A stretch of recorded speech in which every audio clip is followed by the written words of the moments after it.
धूप जैसे धरती को निगलने निकली थी। आसमान नीला नहीं बल्कि जला हुआ सा पीला दिखता था।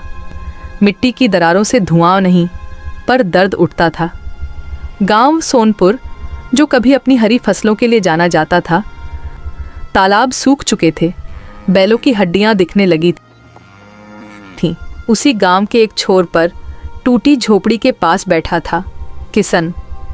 चेहरा मासूम, आंखों में चमक और हाथ में एक पुरानी बांसुरी। उसके पास ना खेत था ना पैसा, बस दादी माई गोमती और उम्मीद की एक छोटी लौ थी। शायद सूरज भी थक गया है दादी। हर रोज उगता है पर बादल कभी साथ नहीं आते। बेटा, बादल को बांसुरी से नहीं बुलाया जाता, उसे बुलाती है दया, और तुम्हारे दिल में वो है। किशन मुस्कुराया, पर उसके गालों पर पसीना नहीं, आंसू थे। वो उठकर पहाड़ी की तरफ चल पड़ा, जहां से पूरा गांव दिखता था। वो वही जगह थी जहां कभी उसके पिता बारिश के लिए ढोल बजाते थे, पर किशन के पिता अब नहीं थे। सिर्फ ढोल की टूटी हुई लकड़ी बची थी। उस दिन हवा भी जैसे थम गई थी। किशन ने आकाश की ओर देखा और कहा, अगर कोई सुन रहा है ऊपर तो बारिश भेज दे। मैं कुछ नहीं चाहता, बस मेरी दादी को फिर से मुस्कुराते देखना चाहता हूँ। वो पहाड़ी से नीचे उतरा तो मिट्टी पर एक चिड़िया पड़ी थी, पंख जले हुए, सांस टूटती सी। अरे वो छोटी, तू ठीक है ना? उसने अपने घड़े में बचा आखिरी पानी चिड़िया की चोंच में डाला। कुछ ही पलों बाद चिड़िया की सांसें तेज हुईं, आंखों में जैसे चमक लौट आई। वो किशन की हथेली पर बैठी और बोली, किशन, तूने बिना मांगे दिया है, अब जो मांगेगा वो तुझे मिलेगा। किशन डर गया। बोलने वाली चिड़िया? मैं कोई साधारण नहीं, मैं हूँ चिरैया देवी, इस जंगल की आत्मा। तेरी दया ने मुझे जीवन दिया है। आकाश में एक पल को अंधेरा छा गया। पेड़ झूम उठे, हवा में गूंज उठी मधुर ध्वनि, और उसी क्षण देवी ने अपने पंख फैलाए। उनके पंखों से सुनहरी रेत झरने लगी और उस रेत के बीच कुछ गिरा, एक छोटा पर रहस्यमयी ढोल। यह ढोल है तेरे पिता की आत्मा से जुड़ा किशन। जब तू इसे सच्चे मन से बजाएगा तो धरती तेरे दिल की भावना सुन लेगी। लेकिन मैं तो ढोल बजाना जानता ही नहीं। जिनके दिल में सच्चाई हो उन्हें सीखने की जरूरत नहीं होती, बस महसूस करना होता है। इतना कहकर देवी प्रकाश में विलीन हो गई। किशन ने उस ढोल को उठाया। वो साधारण लकड़ी का नहीं था। उसकी सतह पर हल्के सुनहरे चिन्ह उकेरे थे जो चांदनी में चमक रहे थे। वो रात किशन सो नहीं सका। उसने सोचा, क्या सच में ये जादुई है? सुबह जब सूरज निकला, वो पहाड़ी पर गया और धीरे से ढोल पर हाथ मारा। धप धप धप, हवा में एक कंपन फैली। पहले मिट्टी हिली, फिर कहीं दूर बादलों ने करवट ली। दादी देखो, बादल। गांव वाले ऊपर देखने लगे। आकाश में पहली बार काले बादल उमड़े थे और फिर बरसात शुरू हो गई। बच्चे नाचने लगे, किसान झूम उठे। माई गोमती की आंखों में आंसू थे। किशन, तेरी बांसुरी नहीं, तेरे दिल ने जादू कर दिखाया। लेकिन किसी को नहीं पता था कि इस चमत्कार को किसी ने और भी देखा था। भूरा साहूकार, जो हमेशा दूसरों की खुशी में अपनी लालच ढूंढता था। उसकी आंखें सिकुड़ गईं और होठों पर मुस्कान आई। अगर ये लड़का ढोल से बारिश करा सकता है तो ये ढोल मेरा होगा। बरसात के बाद की सुबह सोनापुर में जैसे नई जान आ गई थी।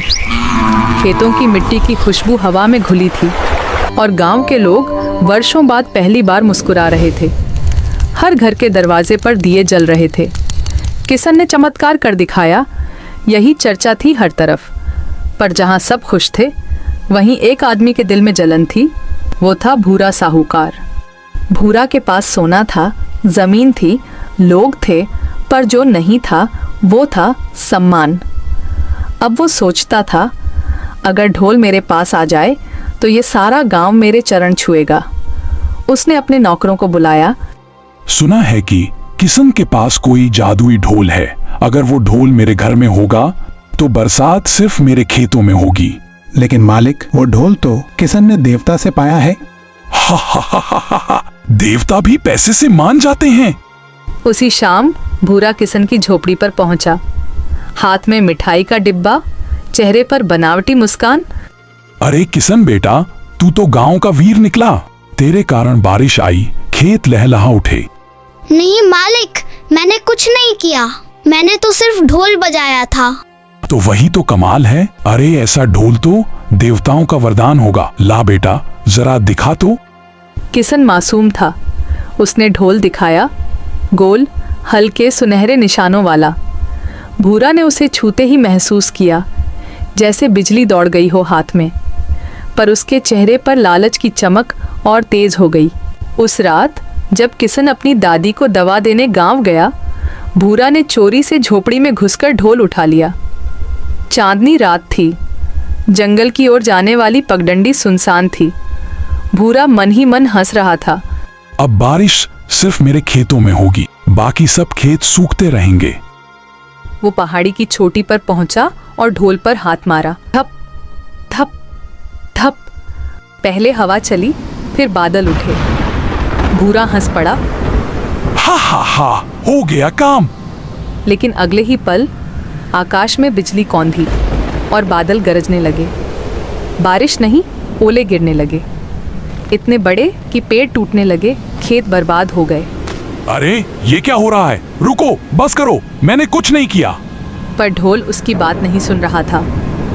उसके हर वार से तूफान और तेज होता गया। गांव में अफरा तफरी मच गई। किशन दौड़ता हुआ पहाड़ी की तरफ पहुंचा। मालिक, वो ढोल मेरे पिता का है, ये खिलौना नहीं है। ले जा इस अभिशाप को, मुझे नहीं चाहिए। उसने ढोल किशन की ओर फेंक दिया और खुद गिर पड़ा कीचड़ में। जैसे ही ढोल किशन के हाथों में आया, ओले रुक गए। आकाश में बिजली ठहरी और सब कुछ शांत हो गया। गांव वालों ने देखा किशन ढोल थामे खड़ा है और उसके चारों ओर एक हल्का सुनहरा प्रकाश फैला हुआ है। लोग झुकने लगे। ये कोई साधारण बालक नहीं, ये तो वरदान है। पर भूरा के दिल में अब भी ईर्ष्या बाकी थी। वो बुदबुदाया, आज नहीं, पर एक दिन ये ढोल मेरा होगा। उस रात किशन अपने घर लौटा। दादी ने माथे पर हाथ फेरा। बेटा, क्या तू डर गया था? नहीं दादी, डरा तो नहीं, पर ये ढोल मुझे अपने पिता की याद दिलाता है। कभी लगता है जैसे वो इस ढोल के भीतर है। हाँ बेटा, जब कोई चीज सच्चे मन से छू जाती है तो उसमें आत्मा बस जाती है। याद रख, ये वरदान नहीं, तेरी जिम्मेदारी है। रात गहरी थी। झोपड़ी के बाहर नीम का पेड़ हवा में सरसराया। किशन ने ढोल अपने पास रखा और सो गया। लेकिन दूर जंगल के पार किसी ने सीटी बजाई। एक परछाई पेड़ के पीछे से देख रही थी। वो भूरा साहूकार नहीं था, वो कोई और था, एक रहस्यमयी आदमी जिसकी आंखों में लाल चमक थी और जो ढोल की शक्ति को पहचान चुका था। रात की ठंडी हवा में नीम के पत्ते धीरे धीरे हिल रहे थे। किशन गहरी नींद में था, लेकिन उसका मन बेचैन। ढोल उसके सिरहाने रखा था और जैसे जैसे चांद ऊपर चढ़ता गया, उस ढोल पर खुद हल्की सी चमक उभरने लगी। हवा में किसी के कदमों की आहट गूंजी। दूर पेड़ के पीछे से वो रहस्यमयी आकृति धीरे धीरे आगे आई। काले वस्त्र, गले में हड्डियों की माला और हाथ में एक पुरानी लकड़ी की छड़ी। वो था तंत्रक वीरभद्र, जो पुराने समय में देवताओं का रक्षक हुआ करता था, पर अब लालच में डूब चुका था। उसकी आंखों में अब सिर्फ एक ही लक्ष्य था, जादुई ढोल। तो यही है वो वस्तु जो धरती और आकाश को एक कर सकती है। देवताओं की शक्ति अब मेरी होगी। वह आगे बढ़ा, पर जैसे ही उसने ढोल को छूने की कोशिश की, हवा में बिजली सी गूंजी। रुक जा! वीरभद्र ठिठक गया, पीछे हट गया। ढोल से एक प्रकाश निकला और उसमें एक आकृति उभरी। किशन के पिता देवराम, जो अब एक आत्मा बन चुके थे। किशन करवट बदलता है, पर नींद में ही बोल उठता है, पिता आप? आत्मा मुस्कुराती है। किशन, इस ढोल में तुम्हारे पूर्वजों की शक्ति बसी है। जो इसे सच्चे मन से बजाएगा, उसे धरती का आशीर्वाद मिलेगा। पर सावधान रहना, अगर कभी लालच से इसे बजाया तो यही ढोल विनाश लाएगा। ढोल से आती रोशनी धीरे धीरे मिट गई। सुबह हुई। सूरज की पहली किरण किसन के चेहरे पर पड़ी। वो उठा तो देखा, उसके घर के बाहर पूरा गांव इकट्ठा था। किसन बेटा, हमारे कुएं का पानी सूख गया है, पशु मरने लगे हैं, लोग परेशान हैं। क्या तुम्हारा ढोल मदद कर सकता है? किसन ने ढोल को देखा। उसे पिता की बात याद आई। सच्चे मन से उसने सिर हिलाया। सब लोग कुएं के पास पहुंचे। किसन ने ढोल जमीन पर रखा, गहरी सांस ली और फिर धीरे से बोला, हे धरती माता, अगर मेरा मन सच्चा है तो इस गांव को जीवन दो। उसने ढोल पर पहला वार किया। धप, फिर दूसरा, धप। तीसरे वार के साथ हवा गूंजी। धरती कांप उठी और कुएं के भीतर से जल की एक तेज धारा फूटी। गांव वाले चिल्ला उठे, जय किसन, जय धरती माता। पानी इतना साफ था कि उसमें आसमान झलक रहा था। गांव फिर से जिंदा हो गया। माँ गोमती के चेहरे पर आंसू थे। वो बोली, बेटा, तूने हमारे गांव को जीवन दिया है। माँ, मैंने कुछ नहीं किया, ये तो ढोल और धरती का आशीर्वाद है। पर सबको क्या पता था, उसी वक्त जंगल के अंधेरे में कोई ये सब होते हुए देख रहा था। वो था वीरभद्र। उसकी आंखें अब और लाल थीं। उसने पेड़ पर बैठी कौए से कहा, ये लड़का किसन, इसके अंदर कोई अद्भुत शक्ति है। अगर इसे ना रोका गया तो मेरा तंत्र कमजोर हो जाएगा। उसने अपने हाथ फैलाए, आंखें बंद की और मंत्र पढ़ा। अंधकार की शक्ति मेरे साथ चलो, किसन का दिल अब डर में बदलो। हवा भारी हो गई, आसमान पर बादल छा गए और दूर कहीं ढोल के पास एक छाया घूमने लगी। रात आई। किसन को सपने में दिखा एक काली झील और उसमें एक जलती आंख। वो आंख उसे घूर रही थी और कह रही थी, किसन, अगर तू सच्चा है तो अपने ढोल को बचा ले। वो चौंक कर उठा। कौन है वहाँ? पर झोपड़ी में सिर्फ हवा थी। माँ सो रही थी। ढोल उसके पास पड़ा था, पर इस बार उस पर हल्की दरार थी। किसन के मन में डर समा गया। क्या किसी ने इसे छुआ था? क्या किसी ने इस पर जादू किया था? वो झोपड़ी से बाहर निकला और दूर जंगल की तरफ देखा। पेड़ों के बीच में एक लाल चमक गायब हुई। अगली सुबह गांव में अजीब बातें होने लगीं। गायें बिना कारण भाग रही थीं।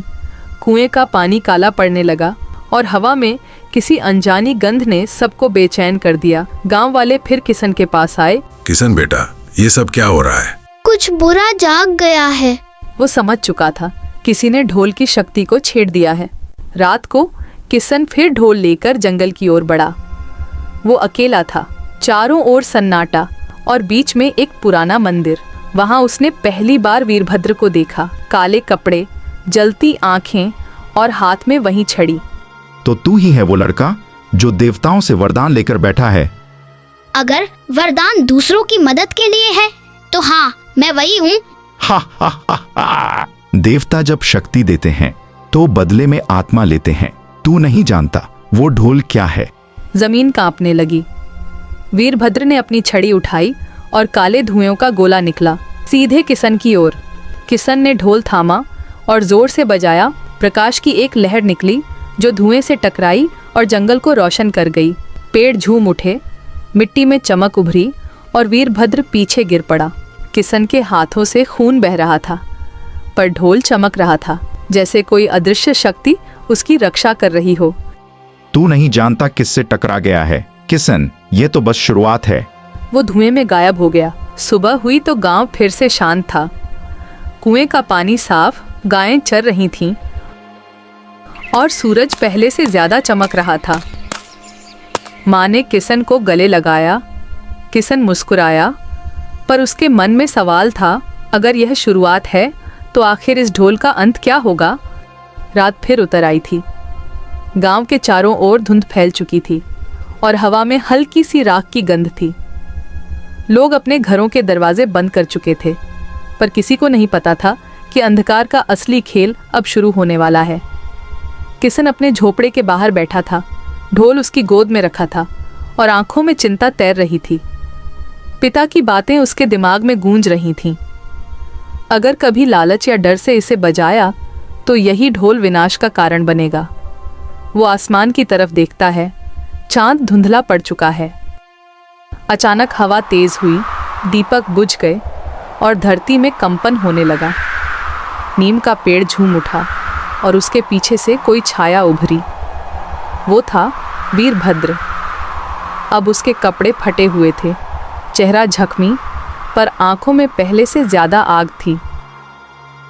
किसन, तू सोचता है तूने मुझे हरा दिया? तूने मुझे श्राप दिया है, अब मैं तुझे वही श्राप लौटाऊंगा। किसन पीछे हटा, पर वीरभद्र के आसपास अब काला धुआं घूमने लगा। उसने अपनी छड़ी उठाई और आसमान की तरफ देखा।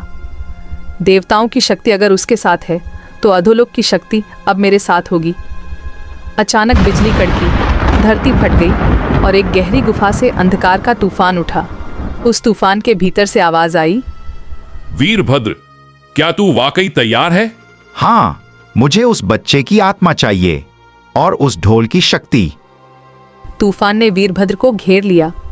उसकी त्वचा काली पड़ने लगी, आंखें अंगारों जैसी चमक उठीं और उसकी आवाज बदल गई।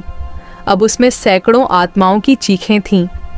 वो अब साधारण तांत्रिक नहीं रहा, वो बन चुका था अंधकार का दूत। किसन ने ढोल उठाया और भागने की कोशिश की, पर हवा में किसी ने उसका रास्ता रोक लिया। हवा में मंत्र गूंजे, जिसने प्रकाश जगाया वही अब अंधकार में जाएगा। अचानक धरती से बेलें निकलीं और किसन के पैर पकड़ लिए। वो गिर पड़ा। ढोल उसके हाथ से छूट गया और कुछ दूरी पर लुढ़क गया। नहीं, मैं इसे नहीं जाने दूंगा। वो जमीन पर घिसटते हुए ढोल तक पहुंचा और पूरी ताकत से बोला, हे धरती माता, मुझे फिर से अपनी शक्ति दो। ढोल चमक उठा, धरती फटने लगी और उसके भीतर से हरी रोशनी उठी। वीरभद्र की काली शक्ति और किसन की धरती की शक्ति टकराई। हवा गूंजी, पेड़ उखड़ गए और आसमान दो हिस्सों में बंट गया। गांव वाले अपने घरों से बाहर भागे। देखते हैं, किसन और वीरभद्र के बीच प्रकाश और अंधकार का युद्ध चल रहा है। हे भगवान, मेरे बच्चे की रक्षा करो। ढोल की आवाज अब पूरे जंगल में गूंज रही थी। हर बार जब किसन उसे बजाता, धरती कांपती, पेड़ों से जीवन की लहर उठती और वीरभद्र पीछे धकेला जाता। पर जैसे ही किसन थका, वीरभद्र ने मौका देखा। उसने अपनी छड़ी सीधी किसन की ओर फेंकी। छड़ी किसन की छाती में लगी और एक काली लहर उसके शरीर में समा गई। हा हा हा हा, अब देख, तेरा सच्चा मन भी अंधकार से नहीं बच सकता। किसन गिर गया। उसका शरीर कांप रहा था और आंखों से आंसू बह रहे थे। वो ढोल की ओर देखता है, जो अब चुप पड़ा था। धीरे धीरे उसकी सांसें धीमी पड़ने लगीं। माँ, मैं हार नहीं मानूंगा। उसके हाथ ने आखिरी बार ढोल को छुआ और उसी पल आसमान से बिजली गिरी। ढोल के चारों ओर स्वर्णिम आभा फैल गई और धरती से एक शक्तिशाली रोशनी निकली, जिसने वीरभद्र को घेर लिया। वीरभद्र चीखा, नहीं, यह संभव नहीं।